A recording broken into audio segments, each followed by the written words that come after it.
ঝিনাইদহের গান্না ইউনিয়নের হুমদার বিল। চারদিকে যত চোখ যায় শুধু সোনালি ধানের দোলা। হাজার বিঘা জমি জুড়ে যেন এক বিশাল সোনার সমুদ্র। সকালবেলার নরম রোদ আর কুয়াশা ভেদ করে মাঠে নামেন কৃষকেরা। কাঁধে কাঁচতে, মুখে হাসি। দিনভর কঠোর পরিশ্রমের মধ্যেও তাদের চোখে মুখে থাকে তৃপ্তির ঝিলিক। কাজের ফাঁকে মাঠের ধারে সহজ সরল খাবার খেয়ে নেন তারা। মাটির গন্ধে ভরা হাতে ভাত তুলে খাওয়ার সেই মুহূর্তে বোঝা যায় এই মানুষেরাই বাংলাদেশের খাদ্যের সত্যিকারের ভরসা। ধান কাটার সময় মাঠে ভেসে আসে পাখির কলরব। কখনো আবার পাখিরা উড়ে এসে বসে কৃষকের খুব কাছেই।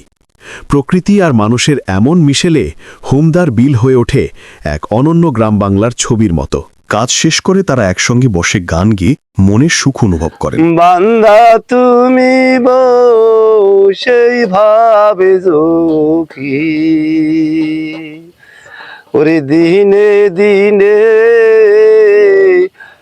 আসবে সমন, রবে সাদরের সিটি করেন তাদের কাছ থেকেই শুনুন এবছর ধানের ফলন কেমন হলো।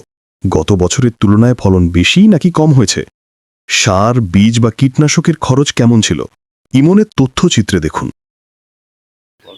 এবছর ধানের ফলন কেমন হলো? ধান এবার ভালো হয়েছে, কিন্তু ধানে পোকার জন্যই ধানের ফলন কম হয়ে যাচ্ছে।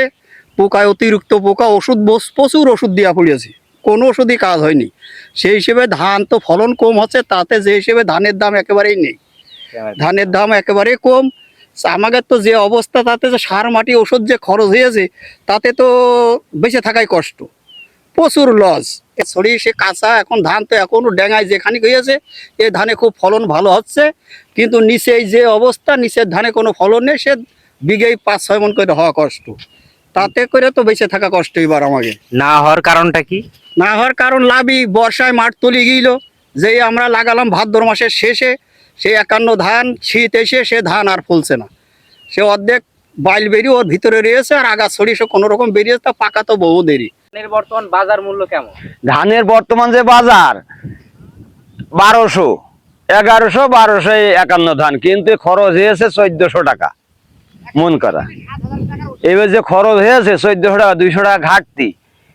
সরকার এইভাবে যে আমাদের ধানের বাজার দেয়, তাহলে তো চাষি গৃহস্থ বেঁচে থাকবে না।